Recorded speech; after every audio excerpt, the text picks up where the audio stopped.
Hello and assalamu alaikum guys. I hope you're doing well. In this video we're going to be doing kinematics part 1. This will be a several part series जिसमें 4 से 5 videos होंगी जिनमें मैं आपको पूरी की पूरी kinematics की थ्योरी करवाऊंगा एंड अलोंग विद दैट हर सब टॉपिक से जो रिलेटेड क्वेश्चन होंगे फ्रॉम द पास्ट पेपर वो भी हम अटेम्प्ट करेंगे. इन दिस वीडियो स्पेसिफिकली हम करेंगे डिस्प्लेसमेंट, डिस्टेंस एंड जो इन दोनों में डिफरेंस होता है and we gonna be doing speed, velocity और जो इन दोनों में डिफरेंस होगा. सो या स्टे ट्यून्ड. बिस्मिल्लाहिर्रहमानिर्रहीम. सबसे पहले हम ये देख लेते हैं कि डिस्प्लेसमेंट क्या होती है. It is the shortest distance between two points in a specific direction. आगे हमारे पास डिस्प्लेसमेंट के कुछ कैरेक्टरिस्टिक्स हैं. It is a straight line. सबको पता ही होगा what a straight line is. And it has a direction so it's vector. अगर आपने पिछला चैप्टर यानी कि फिजिकल क्वांटिटीज एंड मेजरमेंट पढ़ा हो, आपको पता होगा कि हमारे पास दो फिजिकल क्वांटिटीज होती हैं. One is of course vector and the other one is scalar. A vector quantity has both direction and magnitude while scalar quantity only has a magnitude. Of course it is vector, so displacement has a direction. आगे हम एक छोटी सी activity करते हैं जहां मैं आपको 2 points दूंगा और आपने आइडेंटिफाई करना होगा कि इनके बीच में डिस्प्लेसमेंट क्या है. मैं कुछ पाथ्स बना देता हूं. This is the first path. Can this qualify as a displacement? No, क्योंकि हमारे पास जो 3 पॉइंट्स हैं ऑफ द क्राइटेरिया जिनको हमने देख के डिटरमिन करनी है द डिस्प्लेसमेंट, वो ओबे ही नहीं हो रहे. जैसे यहां आप देख सकते हैं shortest distance. This is not the shortest distance. आप में से कई लोग इसमें से ज्यादा शॉर्टर डिस्टेंस बना सकते हैं. It is a straight line. This is not a straight line either. This is a curve path, right? And it has a direction. It does not have a direction since again it is a curve path. अगर मैं आपको for example ये बना के दूं, is this a displacement? No, because again it is not a shortest distance. We can make a shorter distance than this. It is not a straight line either, and it does not have a direction. It does not have a constant direction. ठीक है ना? अगर मैं आपको एक और path बना के दिखाऊं, let's say हम ये पाथ बना रहे हैं.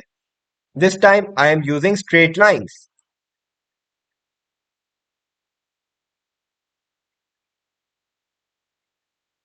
Can this qualify as a displacement? No. Why? It is again not the shortest distance. अगर आपने इस पे हाँ कर दिए तो you have to remember all the criteria जो मैंने आपको दिए हुए हैं. मेनली आपने 3 criteria याद करने हैं. The shortest distance, it must be a straight line and it must have a constant direction. ठीक है, अब मैं आपको असल डिस्प्लेसमेंट बना के दिखाता हूं. असल displacement will just simply be a straight line between the two. And as we know कि between 2 points जो straight line होगी it will be the shortest distance between any 2 points. अगर आप एक straight line में जाओगे you will cover the least amount of distance, therefore ये एक shortest distance बनेगा. It has a direction, it has a constant direction. अगर आप कहना चाहें if this is north, so this must be east. ठीक है ना? So yeah, this is what displacement is. आगे हम चलते हैं on what distance is. So basically it is the total length covered by a body regardless of the direction. हमने direction को अब कंसिडर करना ही नहीं है like we did in displacement. Why? क्योंकि डिस्टेंस की कोई डायरेक्शन होती ही नहीं है. आगे does not have a direction so it is scalar. जैसे मैंने अभी आपको बताया था हमारे पास दो फिजिकल क्वांटिटीज होती हैं.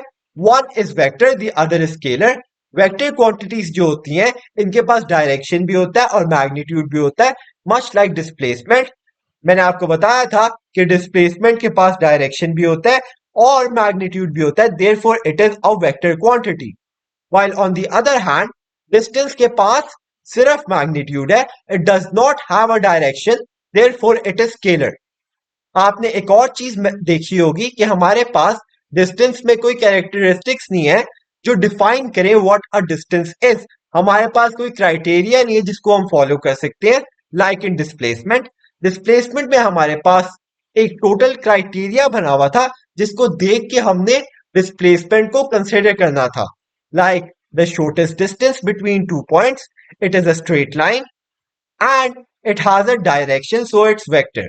This was the criteria for displacement. लेकिन distance में हमारे पास कोई ऐसा criteria नहीं है।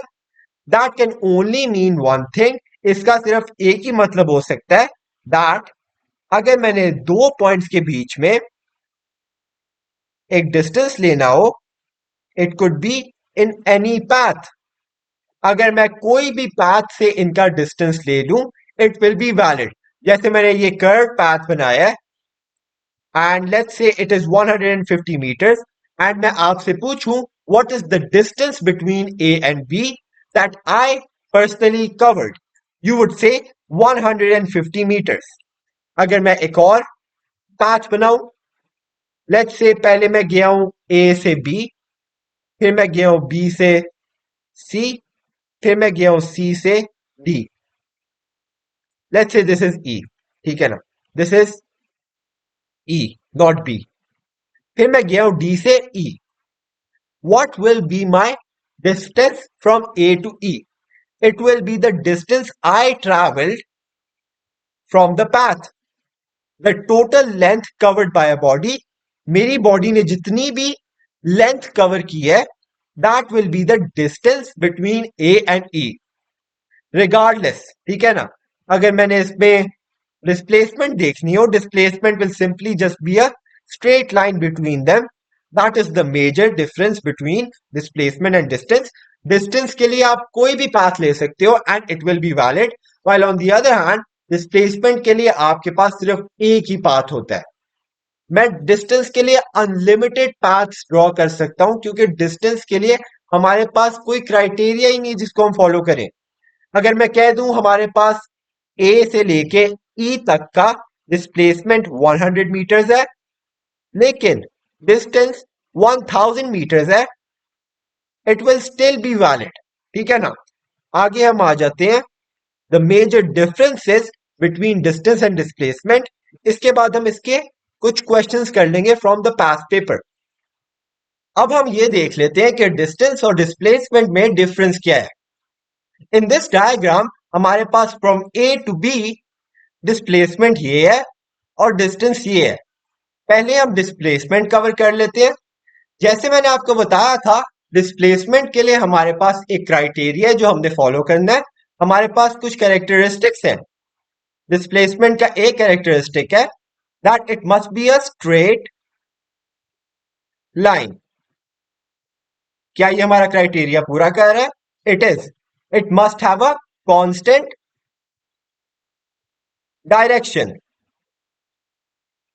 ये भी हमारा क्राइटेरिया पूरा हो रहा है because it is in a straight line, therefore it must have a constant direction.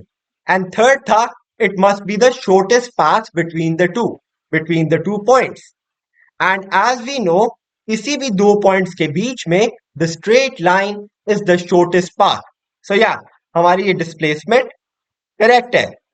लेकिन on the other hand distance के लिए हमारे पास कोई क्राइटेरिया नहीं है। Distance can be any way it wants.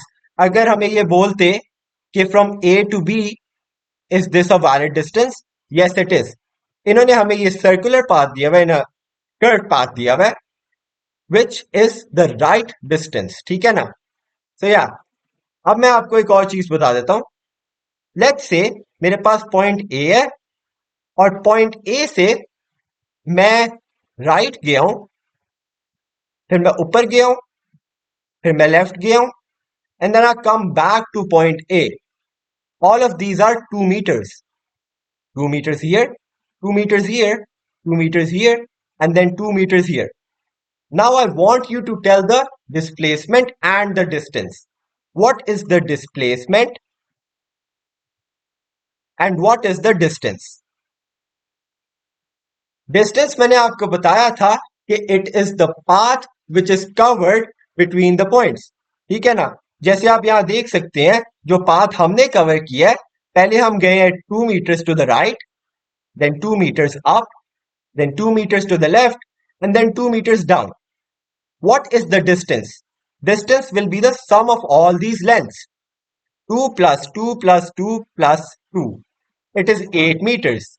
While on the other hand, हमारे पास इसका displacement 0 आ रहा है. Why is the displacement 0? It is 0 because जिस point से हमने start किया है उसी point पे हम वापस आ गए हैं. So there is no directional gain. अब मैं आपको एक और डायग्राम देता हूं जिसमें आपने फिर से डिटरमिन करना है कि हमारे पास डिस्प्लेसमेंट क्या होगा और हमारे पास डिस्टेंस क्या होगा. अब मैं आपके लिए यहां दो पॉइंट्स बना देता हूं, point A and point B. And let's say point A पे एक बंदा खड़ा हुआ है और वो पॉइंट ए से अपनी जर्नी स्टार्ट करता है. सबसे पहले वो जाता है 2 meters down, then 6 meters to the right, and then 2 meters up. 2 meters down, 6 meters to the right, and then 2 meters up. अगर हमने इसका पूरा डिस्टेंस निकालना हो, अगर हमने इसका पूरा टोटल डिस्टेंस निकालना हो, तो हम पूरी लेंथ को, हम पूरी पाथ के लेंथ को ऐड कर देंगे. 2 meters यहां से, 6 meters यहां से, and then 2 meters यहां से. I'm gonna repeat it once again. हम पूरी पाथ की लेंथ को ऐड कर देंगे and that will be our total distance.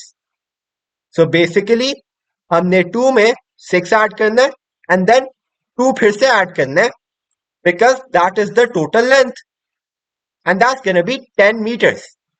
लेकिन on the contrary अगर हमने इसका पूरा डिस्प्लेसमेंट निकालना हो तो हम सिंपली ए से बी तक एक लाइन बना देंगे and that will be our displacement. जैसे मैंने आपको ऊपर बताया था, it is the shortest distance between 2 points and the shortest distance between 2 points is in a straight line, and of course it has a direction, therefore it is vector.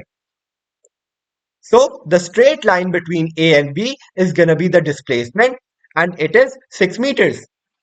So yeah, अगर मैं आपको एक और path दूं, let's say हमारे पास फिर से दो पॉइंट्स है, point A and point B, and इनके बीच में हम फिर से एक और पाथ बना लेते हैं.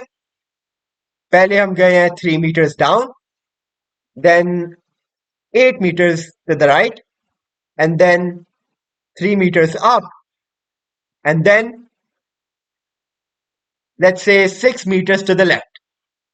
यहां 3 meters down, 8 meters to the right, 3 meters up, and then 6 meters to the left. अगर हमने इसका टोटल डिस्टेंस निकालना हो तो हम सिंपली इसकी पूरी पाथ को ऐड कर देंगे. हमने इसकी पूरी पाथ की लेंथ को ऐड कर देना है. So basically 3 meters, then 8 meters, then 3 meters again, and then 6 meters, and that will be our distance from A to B. So distance यहां लिख लेते हैं. Distance is gonna be 3 plus 8 plus 3 plus 6, and that's going to be 14, 14, 20, I think 20 meters. लेकिन अगर हमने इसका displacement निकालना हो तो हम सिंपली क्या करेंगे, हम सिंपली एक लाइन एक्सटेंड कर देंगे from A to B and that will be our displacement. No matter how big the distance is, the displacement will always be the same. हम इधर कोई भी डिस्टेंस बना सकते हैं, हम यहां से यहां जा सकते हैं, फिर यहां से यहां, फिर वापस बी पे आ सकते हैं. That will be our distance. लेकिन हमारे पास जो डिस्प्लेसमेंट होती है between 2 points, it is the same. अगर मैंने यहां 2 पॉइंट्स और बना दिए सी एंड डी, इनके बीच में जो डिस्टेंस है वो बेशुमार डिस्टेंसेस बन सकते हैं. हमारे पास ये भी डिस्टेंस बन सकता है, हमारे पास ये भी डिस्टेंस बन सकता है, हमारे पास कोई भी डिस्टेंस बन सकता है. लेकिन इनके बीच में जो डिस्प्लेसमेंट होगी, it will always be the straight line between the 2 points and that is simply the displacement. इसके अलावा हमारे पास कोई डिस्प्लेसमेंट की ऑप्शंस नहीं हो सकती. So yeah, hopefully that is clear. And for your information, the displacement is going to be 2 meters. So yeah, इसको भी यहां से हटा देते हैं and let's move on to the questions. हमारे पास यहां दो questions हैं. One is from paper 1 and the other is from paper 2. पहले paper 1 वाला कर लेते हैं. It is from paper 1 to October-November 2021. A boy starts at P, मतलब P पे वो अपनी जर्नी शुरू करता है and walks 3 meters due north from P to Q. तो वो P से जाता है Q पे 3 meters due north. So yeah, and then 4 meters due east from Q to R. तो अब वो Q से जाता है to R covering a length of 4 meters. What is the shortest distance that he must now walk to have an overall displacement of 0? तो मैंने आपको शुरू में एक एग्जांपल दी थी कि अगर हमारे पास यहां एक पॉइंट ए है और एक बंदा यहां खड़ा हुआ है और वो पहले जाता है 2 meters up, then 2 meters to the right, and then 2 meters left. I mean 2 meters down, and then 2 meters to the left. 2 meters, 2 meters, 2 meters, and then 2 meters. His overall distance is 8 meters, but the overall displacement is 0. Why? Because जो बंदा एक point से शुरू हुआ था और वो उसी पॉइंट पे वापस आ गया है, there is no directional gain. वो उसी पॉइंट पे चल फिर के वापस आ गया है. जैसे फॉर एग्जाम्पल आप अपने घर पे बैठे हुए हो, आप अपने घर से स्कूल जाते हो, फिर अकेडमी जाते हो, फिर लेट्स से कहीं खाना खाने जाते हो और फिर आप वापस अपने घर पे उसी बिस्तर पे आके बैठ जाते हो, तो your overall displacement will be 0. सो या वो हमसे बेसिकली पूछ रहे हैं कि हमने पॉइंट पी पे वापस पहुंचना है और पॉइंट पी पे वापस पहुंचते हुए हमें जो स्मॉलेस्ट और शॉर्टेस्ट डिस्टेंस है वो कौन सा लगेगा. हमारे पास आर से लेके पी तक के सिर्फ दो राउट्स हैं एंड दैट इज पहले हम आर से क्यू जाएं और फिर क्यू से वापस पी जाएं, और हमारे पास एक और राउट है which is straight from R to P, क्योंकि करंटली हम आर पे and we have to get to P because P पे हमारा ओवरऑल डिस्प्लेसमेंट 0 है. हमने बेसिकली लेना है the shortest distance which is of course gonna be 5 meters rather than 7 meters, क्योंकि अगर हम पहले R से Q जाएंगे और Q से P जाएंगे दैट विल बी 7 meters, लेकिन अगर हम सिंपली R से P चले जाएं that will B 5 meters. Therefore, the shortest distance between R and P, the shortest distance, aka the displacement, is gonna be what? Is gonna be 5 meters, and is of course in a straight line, and it has a direction. Therefore, it is the displacement. So yeah. आगे चलते हैं to the P2 question. It is from paper 2-1, May-June 2022. Figure 7.1 shows a toy helicopter. It can hover and travel through the air. A student flies the helicopter on a journey from A to B to C to D at a constant height. Figure 7.2 is the scale drawing of the path of the helicopter viewed from above. तो ये हमारे पास उस helicopter का path है from A to B, then from B to C and then from C to D. इसको थोड़ा सा zoom out कर लेते हैं. हमने सबसे पहले क्या करना है, हमने सबसे पहले डिटरमिन करना है the total distance travelled by the toy helicopter from A to D.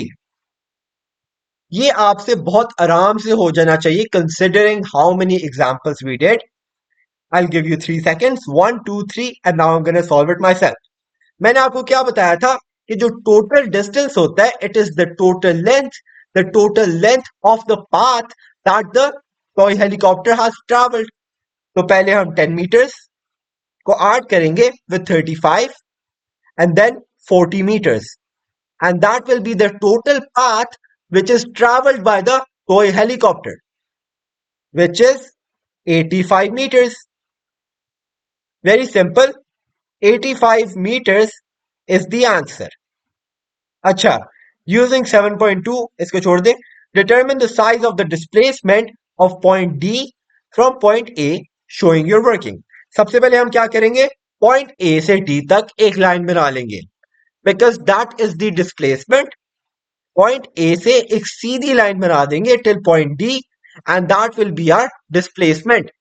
अब हमने क्या करना है, अब हमने निकालनी है डिस्प्लेसमेंट की एक एक्चुअल वैल्यू। तो हम बेसिकली क्या करेंगे, हम एक ट्राइंगल बना लेंगे और पाइथागोरस थ्योरम यूज कर लेंगे।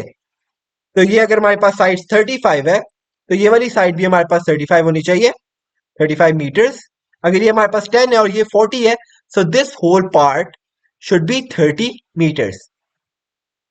अगर हमारे पास एक साइड 35 है और एक 30 है तो हम पाइथागोरस थ्योरम लगा के आराम से इसकी वैल्यू निकाल सकते हैं, is equals to 35 square plus 30 square and that will be the value for the displacement। ये आप खुद निकाल लेना, it is not relevant and that is not how the question should be solved।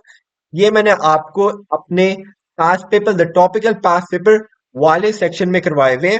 हमारे पास for those of you who didn't know एक separate section है जिसमें हम topical past paper solve करते हैं of every chapter, so make sure to check them out। अब हम कर लेते हैं velocity and speed, the difference between them। Speed is basically the distance covered per unit time, यानी कि आपने एक यूनिट टाइम के अंदर कितना डिस्टेंस कवर किया है। हमारे पास टाइम के यूनिट्स आ जाते हैं सेकेंड्स एंड आवर्स, और हमारे पास डिस्टेंस के यूनिट आ जाते हैं मीटर्स एंड किलोमीटर्स। स्पीड का बेसिकली ये मतलब होता है कि आपने एक सेकंड के अंदर फॉर एग्जांपल कितने मीटर्स ट्रैवल किया है, या एक घंटे के अंदर कितने किलोमीटर्स ट्रैवल किए हैं। यहां हमारे पास कुछ एग्जाम्पल्स हैं of speed. 10 metres per second, इसका यह मतलब है कि आपने एक सेकेंड के अंदर which is a unit of time 10 metres cover किए हैं। और 18 किलोमीटर्स एन आवर का यह मतलब है कि आपने एक घंटे के अंदर इन 1 आवर यू ट्रेवल्ड या you covered 18 kilometres, you covered 18 kilometres. हमारे पास स्पीड का फॉर्मूला आ जाता है speed is equals to distance over time. So let's say आपने 80 मीटर्स का डिस्टेंस कवर किया है, 80 मीटर्स का डिस्टेंस कवर किया है in a time of, in a time span of, यानी कि आपको 80 मीटर्स कवर करने में लेट्स से 10 सेकेंड्स लगे हैं। तो आपके पास स्पीड आ जाएगी 8 मीटर्स पर सेकेंड। हमारे पास स्पीड का यूनिट है मीटर्स पर सेकेंड। आप इसको इस तरीके से लिख सकते हो या इस तरीके से लिख सकते हो, it is basically the same thing. So yeah you don't have to worry about that. Speed की जो फिजिकल क्वांटिटी होती है इट इज स्केलर, क्योंकि स्पीड की कोई स्पेसिफिक डायरेक्शन नहीं होती। आगे चलते हैं। आगे हमारे पास स्पीड की दो टाइप्स आ जाती हैं, instantaneous speed and then average speed. Instantaneous speed is the speed of an object at a particular time, या आप कह सकते हो करंट स्पीड, कि एक पर्टिकुलर टाइम पे आपकी स्पीड कितनी है। ये मैं आपको एक एग्जांपल से समझा देता हूं। लेट्स से मैं अपनी जर्नी स्टार्ट करता हूं at X and X is my house and I have to get to the mall and this is my car, ये मेरी गाड़ी है। जब मैं अपने घर से अपनी जर्नी स्टार्ट करता हूं मैं आहिस्ता आहिस्ता एक्सेलरेट करता हूं to a point where my speed is 4 metres per second. फिर मैं थोड़ा और एक्सेलरेट करता हूं and my speed gets to 16 metres per second. लेकिन as I get closer to the mall मैं अपनी स्पीड थोड़ी बहुत डिक्रीज करने लग जाता हूं, फिर मेरी स्पीड हो जाती है 12 मीटर्स पर सेकेंड। और आहिस्ता आहिस्ता as I get closer and closer to the mall मैं अपनी स्पीड टोटली कम कर लेता हूं which is 2 metres per second. अगर मैं आपसे पूछूं कि इस पर्टिकुलर इंस्टेंस पे मेरी स्पीड कितनी है, इस पर्टिकुलर मोमेंट में मेरी स्पीड कितनी है, मैं क्या बोलूंगा, मैं बोलूंगा 4 metres per second. And that is what instantaneous speed is, कि आपकी एक पर्टिकुलर टाइम पे स्पीड कितनी है। अगर मैं आपसे ये पूछूं कि इस पर्टिकुलर मोमेंट में मेरी स्पीड कितनी है, आप कह दोगे 16 मीटर्स पर सेकेंड। अगर मैं सेम क्वेश्चन यहां करूं आप कह दोगे 12 metres per second. Same question यहां करूं you would say 2 metres per second. So that is what instantaneous speed is. आगे हम चलते हैं एवरेज स्पीड पे। It is the total distance covered divided by the time it took to cover that distance. जैसे मैंने आपको speed की definition बताई थी, ऊपर चलते हैं. Distance covered per unit time, this is exactly that, लेकिन over a longer period of time. जैसे आप यहां देख सकते हैं, हमारा जो टोटल डिस्टेंस है from X to Y, it is 500 metres as I have mentioned. And मैंने यहां एक और चीज मेंशन की हुई है, that the total time it took for me to cover this distance is 60 seconds. तो अकॉर्डिंग टू दिस फॉर्मूला, अगर मैंने निकालना हो average speed, I would simply divide 500 meters by 60 and that will give us the average speed. Average speed आपकी instantaneous speed को account नहीं करती. आपकी एक मोमेंट पे स्पीड 4 मीटर्स पर सेकेंड हो सकती है, एक पे 16, एक पे 12, एक पे 2, लेकिन जो आपकी एवरेज स्पीड होगी that will be a constant. वो चेंज नहीं होती, because it is the average of all the speeds that you experienced. वो आपके एवरेज होती है जिन जिन स्पीड्स पे आप गए हो at that journey. So yeah, that is what average speed is. अगर आपको अभी समझ नहीं आया, डोंट बी अफ्रेड, मैं आपको फिर से ये समझाऊंगा in the past papers and in this next example. In this example हमने ए से बी तक का डिस्टेंस कवर करना है by first going 50 meters up, then 90 meters to the right, and then 80 meters diagonally. For your understanding, मैं यहां दो और पॉइंट्स बना लेता हूं, x and y. a से लेके x तक का जो हमारा डिस्टेंस है, that is 50 meters, and the time it took for us to cover that distance, that's going to be 8 seconds. फिर x से लेके y तक का जो हमारा डिस्टेंस है, that is 90 meters, and the time it took for us to cover that distance, that is 15 seconds. फिर आगे y से लेके p तक का जो हमारा डिस्टेंस है, that is 80 meters, and the time it took for us to cover that distance, that is 19 seconds. अगर using that formula हमने इसकी एवरेज स्पीड निकालनी हो ऑफ द होल जर्नी, तो हम कैसे निकालेंगे? हम बेसिकली फॉर्मूला देख लेते हैं. Formula is total distance divided by total time is equal to average speed. तो हम सेम करेंगे, we will just divide the total distance by time and we will get the average speed. तो हमारे पास distance क्या है? The distance we have is 50 plus 90 plus 80 divided by 8 plus 15 plus 90. 8 plus 15 plus 90. And that's going to give us an answer of 5.24 meters per second. So that is basically the average speed. अगर हमने speed निकालनी हो from A to X, तब हम क्या करेंगे? We will basically do the same, apply the same formula for speed, which is the total distance between the points and the total time it took to cover the distance. 50 divided by 8, that will give us the average speed for this whole duration. अगर हमने x से लेके y तक की निकालनी हो, we would do the same thing. 90 divided by 15, distance divided by time, 80 divided by 19 will give us the speed for the journey from Y to B. So yeah, that is what it basically is, the average speed. So yeah, आगे चलते हैं. Average speed हमारा cover हो गया. Let's move on to the velocity. Velocity is very very similar to the speed. It is basically speed with a direction. अगर आपने एक particular speed को एक specific direction दे दी है, that will be a velocity. So yeah, velocity is basically displacement covered per unit time. जैसे हमने देखा था, speed is basically the distance covered per unit time. Velocity is the same as that, but instead of distance हमने displacement देखनी है। जैसे हमने cover किए थे डिस्प्लेसमेंट और डिस्टेंस दोनों, हमने डिस्टेंस को यूज करना है इन स्पीड और डिस्प्लेसमेंट को यूज करना है इन वेलोसिटी। वेलोसिटी का हमारा फॉर्मूला है velocity is equals to displacement divided by time.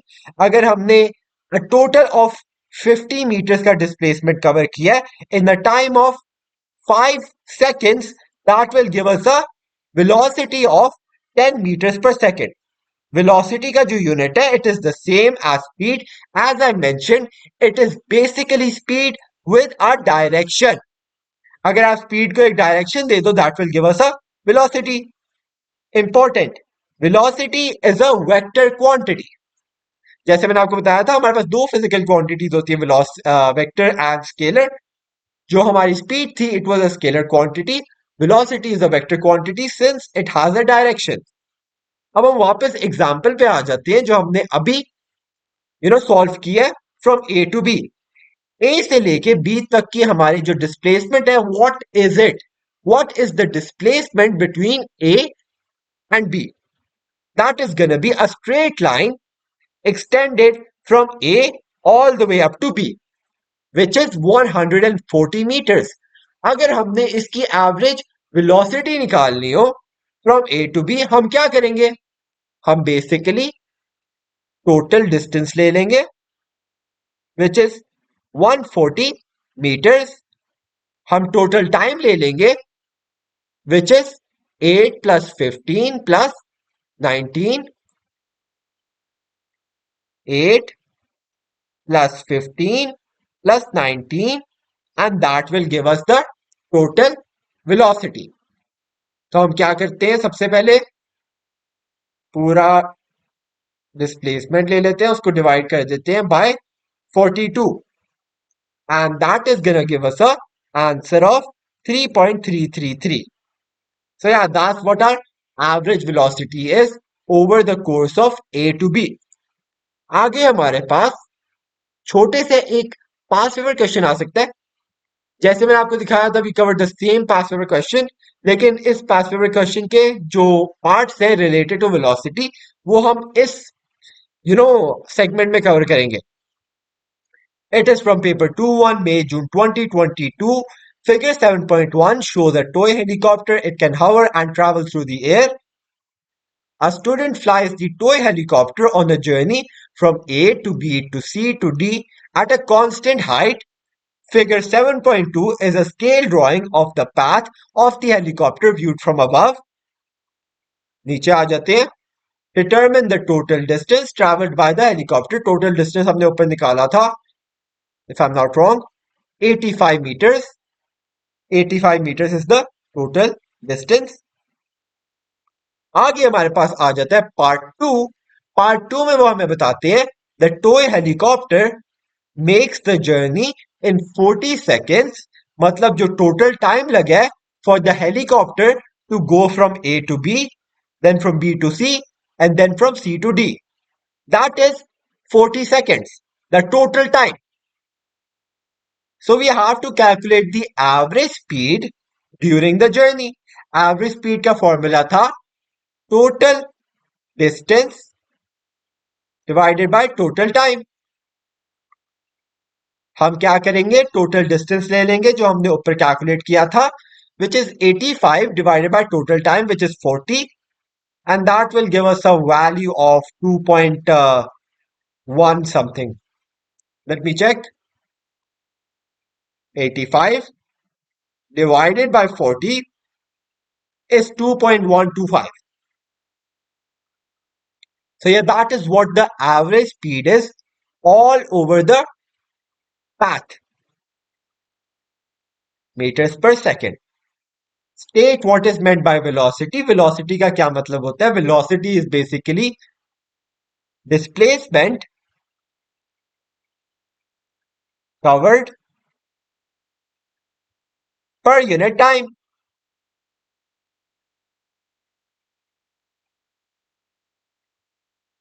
आगे मैंने अपनी तरफ से आपको एक पार्ट बना के दिखाया हुआ है ताकि हम वेलोसिटी को भी एज मच रिप्रेजेंट कर सके। State the velocity velocity over the path. A से डी तक का हमारा वेलोसिटी क्या होगी? It will be the total displacement which I already calculated. It is 41.6 divided by the total time, which is 40 seconds.